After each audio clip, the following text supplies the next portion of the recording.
ini muncullah berhala-berhala modern dalam bentuk HP, berhala-berhala modern dalam bentuk uang, berhala-berhala modern dalam bentuk jabatan. Apa yang hebat dari uang? Enggak ada yang hebat dari uang. Taruh uang di atas lantai ini, kasih perintah dia untuk beli bakso, dia tidak akan bergerak. Bagaimana uang itu bisa bergerak? Kalau kita ambil pakai tangan kita, datang kita. Siapa yang lebih berkuasa antara uang dengan orang? Tentu orang.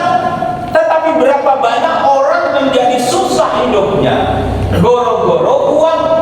Berapa banyak orang ditangkap goro-goro uang? Berapa banyak uang yang tidak bisa bergerak atas nama dirinya sendiri? Itu lalu kemudian menyebabkan banyak orang menjadi orang jahat. Orang yang dulunya mobilnya Innova, bagus mobilnya, belinya pertama, tak taunya yang dimasukkan Pertalite. Kan? Untuk saya belinya Pertalite, yang masuk Pertalite. Loh, kenapa ada orang jual pertama tapi isinya Pertalite? Dia dapat dua keuntungan tuh. Satu, dari harga Pertalite sudah murah, dia upgrade harganya menjadi pertama. Gaya yang punya mobil, pakai apa bahan bakarnya? Pertama, harganya pertama, tak tahunya yang masuk. Loh, kenapa ada orang tega begitu? Karena uang itu tidak bisa bergerak kalau tidak digerakkan oleh yang punya uang. Tetapi berapa banyak orang tidak bisa mengendalikan kesadaran kemanusiaannya? Berapa banyak orang tidak bisa mengendalikan dirinya? Itu karena dia dibutakan oleh kekuatan uang. Maka uang jadi berhala. Apa bedanya uang dengan berhala dari batu? Tidak berbeda. Uang tidak bisa berbicara. Kata siapa uang bisa berbicara? Tapi uang bisa menyebabkan orang jadi perampok. Uang bisa menyebabkan orang jadi pencopet. Uang bisa menyebabkan orang jauh dari masjid. Uang bisa menyebabkan suami istri itu bercerai. Uang bisa menyebabkan dunia ini hancur. Na'udzubillahi min. Perang dingin antara Rusia dengan Amerika itu karena apa? Karena uang. Kenapa dulu Iran dengan Irak tempur terus? Juga karena uang. Kan kira-kira begitu. Rusia ada di balik Irak, lalu Amerika di balik Iran, atau sebaliknya ya. Wallahu a'lam bishawab. Semua karena uang. Maka berhala abad 21 ini sudah berubah dari yang awalnya itu bentuk patung, sekarang berubah menjadi apa? Uang. Jadi yang mewakili kebenaran sekarang uang, Pak. Mohon maaf. Mana yang lebih tinggi kebenarannya antara undang-undang dengan uang? Ya uang. Undang-undang mengatakan laut tidak boleh dikeluarkan sertifikat, tapi sertifikat keluar. Loh, kenapa sertifikat bisa keluar?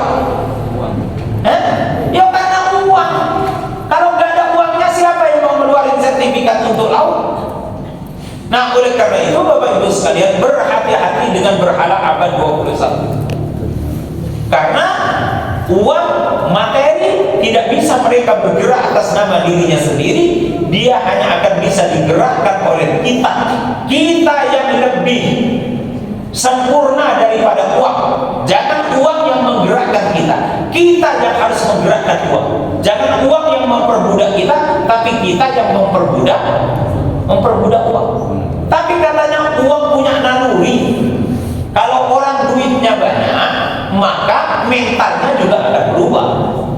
Contoh misalnya, kalau Ustaz Wahid Deni tiba-tiba jadi Bupati Sukoharjo, gitu, gajinya gede.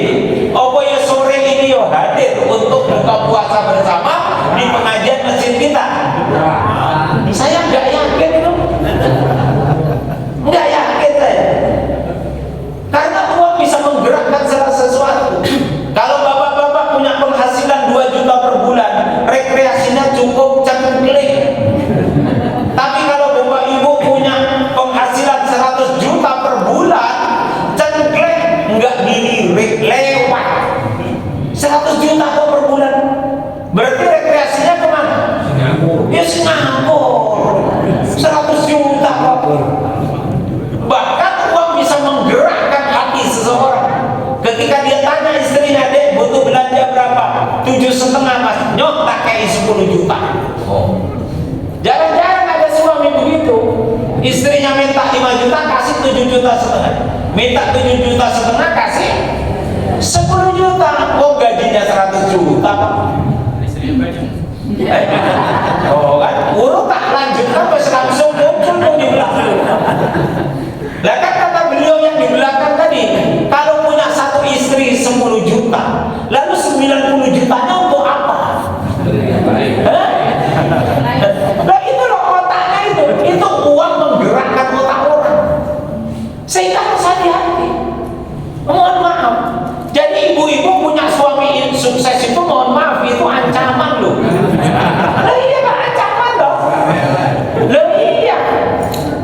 Karena uang itu bisa menggerakkan otak orang ketika otak orang itu tidak bisa dikendalikan oleh syariat.